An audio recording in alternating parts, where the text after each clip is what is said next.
Hindi cinema जगत में यूं तो अपने दमदार अभिनय से कई सितारों ने दर्शकों के दिल पर राज किया, लेकिन एक ऐसा भी सितारा हुआ जिसे सिर्फ दर्शकों ने ही नहीं बल्कि पूरी फिल्म इंडस्ट्री ने भी राजकुमार माना, और वह थे संवाद अदायगी के बेताज बादशाह कुलभूषण पंडित उर्फ राजकुमार। ना तलवार की धार से, ना गोलियों की बौछार से, बनना डरता है तो सिर्फ परवरदिगार से। हिंदी सिनेमा में दमदार आवाज, संवाद अदायगी, लाजवाब अदाकारी और जानी शब्द बोलने के लिए मशहूर महानायक अभिनेता कुलभूषण पंडित उर्फ राजकुमार का जन्म 8 अक्टूबर साल 1926 बलूचिस्तान में हुआ था। राजकुमार 40 के दशक में मुंबई आ गए और मुंबई ही इनका ठिकाना बन गया। राजकुमार की कदकाठी कम थी, लेकिन ग्रेजुएट की डिग्री के चलते उन्हें मुंबई पुलिस में सब इंस्पेक्टर की नौकरी मिल गई और बतौर सब इंस्पेक्टर राजकुमार मुंबई के माहिम पुलिस स्टेशन में काम करने लगे। एक दिन रात में गश्त के दौरान एक सिपाही ने राजकुमार से कहा कि हजूर, आप रंगढंग और कदकाठी में किसी हीरो से कम नहीं हैं। फिल्मों में यदि आप हीरो बन जाएं तो लाखों दिलों पर राज कर सकते हैं। और राजकुमार को सिपाही की यह बात जंच गई। राजकुमार मुंबई के जिस थाने में कार्यरत थे, वहां अक्सर फिल्म उद्योग से जुड़े लोगों का आना जाना लगा रहता था। एक बार पुलिस स्टेशन में फिल्म निर्माता बलदेव दुबे कुछ जरूरी काम के लिए आए हुए थे। वह राजकुमार के बातचीत करने के अंदाज से काफी प्रभावित हुए और उन्होंने राजकुमार से अपनी फिल्म शाही बाजार में अभिनेता के रूप में काम करने की पेशकश की। राजकुमार सिपाही की बात सुनकर पहले ही अभिनेता बनने का मन बना चुके थे, इसलिए उन्होंने तुरंत ही अपनी सब इंस्पेक्टर की नौकरी से इस्तीफा दे दिया और निर्माता की पेशकश स्वीकार कर ली। शाही बाजार को बनने में काफी समय लग गया और राजकुमार को अपना जीवनयापन करना भी मुश्किल हो गया। इसलिए उन्होंने वर्ष 1952 में प्रदर्शित फिल्म रंगीली में एक छोटी सी भूमिका स्वीकार कर ली। यह फिल्म सिनेमा घरों में कब लगी और कब चली गई, यह पता ही नहीं चला। इस बीच उनकी फिल्म शाही बाजार भी प्रदर्शित हुई, जो बॉक्स ऑफिस पर औंधे मुंह गिरी और आने वाले कुछ सालों तक राजकुमार के माथे पर असफलता के काले बादल छाए रहे।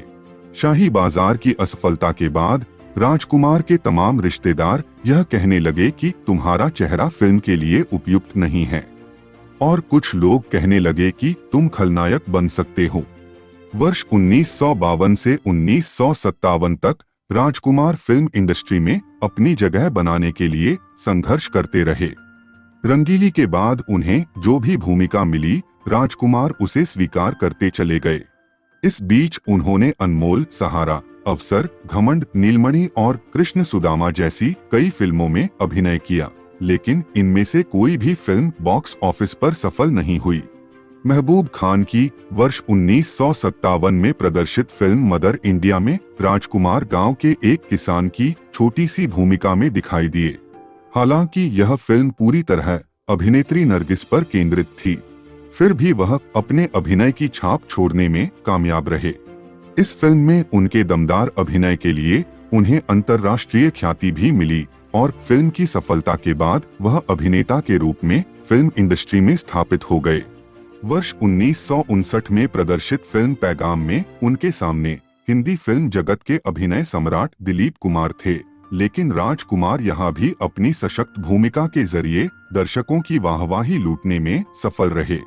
इसके बाद दिल अपना और प्रीत पराई, घराना, गोदान, दिल एक मंदिर और दूज का चांद जैसी फिल्मों में मिली कामयाबी के जरिए वह दर्शकों के बीच अपने अभिनय की धाक जमाते हुए ऐसी स्थिति में पहुंच गए जहां वह अपनी भूमिकाएं स्वयं चुन सकते थे। वर्ष 1965 में प्रदर्शित फिल्म काजल की जबरदस्त कामयाबी के बाद राजकुमार ने अभिनेता के रूप में अपनी अलग पहचान बना ली। चलो, ये घर नहीं नर्क है। वो तुम्हें इसलिए ना अपना सका कि तुम उसके गरीब मुनीम की बेटी थी, मगर आज वो अपने दिल से मजबूर है। पैदा होते क्यों नहीं मर गया? मैं क्या मरूंगा? अब तक तो मैं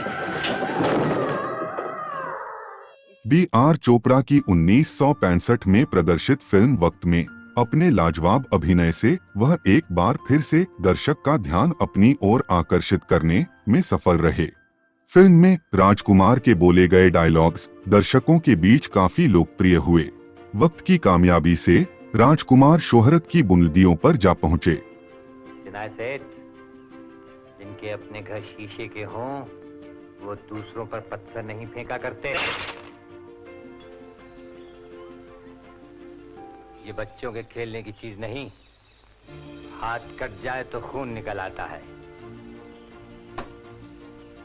इसके बाद उन्होंने हमराज, नीलकमल, मेरे हुजूर, हीर रांझा और पाकीज़ा में रूमानी भूमिकाएं स्वीकार की, जो उनके फिल्मी चरित्र से मेल नहीं खाती थीं।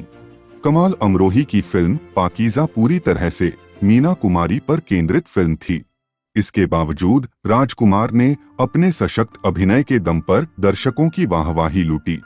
पाकीज़ा में फिल्म में राजकुमार के बोले गए डायलॉग्स दर्शकों के बीच इस कदर लोकप्रिय हुआ कि लोग उनके संवाद की नकल करने लगे। माफ कीजिएगा, इत्तेफाकन आपके कंपार्टमेंट में चला आया था। आपके पांव देखे, बहुत हसीन हैं। इन्हें जमीन पर मत उतारिएगा, मैले हो जाएंगे। वर्ष 1978 में प्रदर्शित फिल्म कर्मयोगी में राजकुमार के अभिनय और विविधता के नए आयाम दर्शकों को देखने को मिले। इस फिल्म में उन्होंने 2 अलग अलग भूमिकाओं में अपने अभिनय की छाप छोड़ी।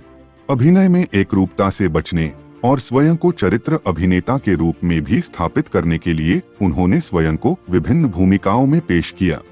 इस क्रम में 1980 में प्रदर्शित फिल्म बुलंदी में वह चरित्र भूमिका निभाने से भी नहीं हिचके।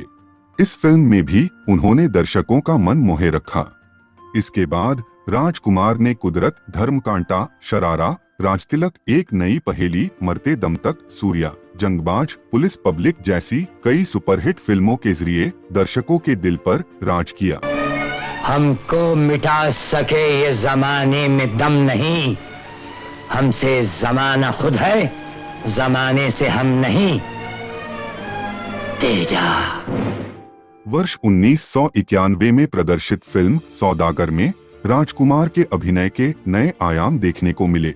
सुभाष घई निर्मित इस फिल्म में राजकुमार 1959 में प्रदर्शित फिल्म पैगाम के बाद दूसरी बार दिलीप कुमार के सामने थे और अभिनय की दुनिया के इन दोनों महारथियों का टकराव देखने लायक था।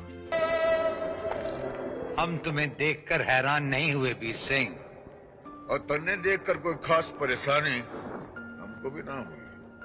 वही पुराना रंग, वही ढंग, वही मिजाज, वही घमंड। वो तो था और है और हमेशा रहेगा।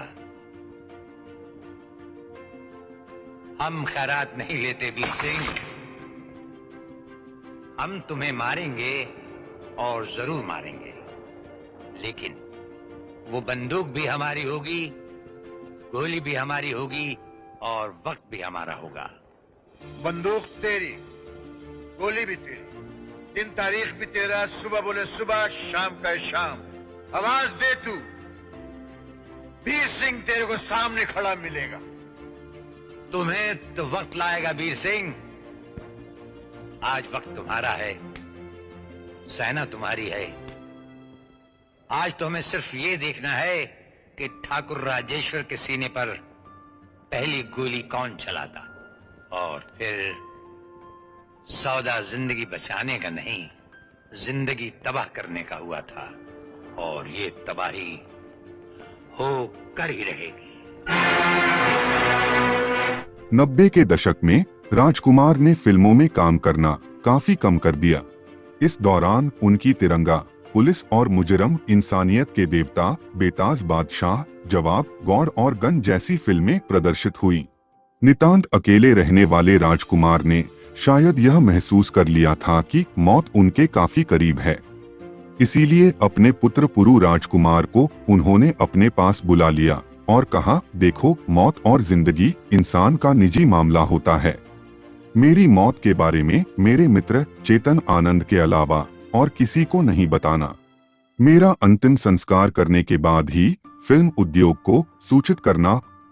अपने संजीदा अभिनय से लगभग 4 दशक तक दर्शकों के दिल पर राज करने वाले महान अभिनेता राजकुमार 3 जुलाई 1996 को इस दुनिया को अलविदा कह गए। लेकिन राजकुमार की एक्टिंग स्टाइल, उनके सफेद जूते और उनके डायलॉग आज तक दर्शकों के ज़हन में जिंदा हैं। भारतीय सिनेमा में इन्होंने जो योगदान दिया है उसे कभी नहीं भुलाया जा सकेगा। अपने अदाकारी से, अपने आवाज से सबके दिल पर राज करने वाले महान अभिनेता राजकुमार को हम सैल्यूट करते हैं। तो दोस्तों, अगर आपको ये वीडियो अच्छी लगी है तो वीडियो को लाइक्स करें और सब्सक्राइब बटन पे क्लिक करके इस चैनल को ग्रो करने में हमारी मदद करें और बेल नोटिफिकेशन को क्लिक करो ताकि आने वाली वीडियो की जानकारी आपको मिलेंगी।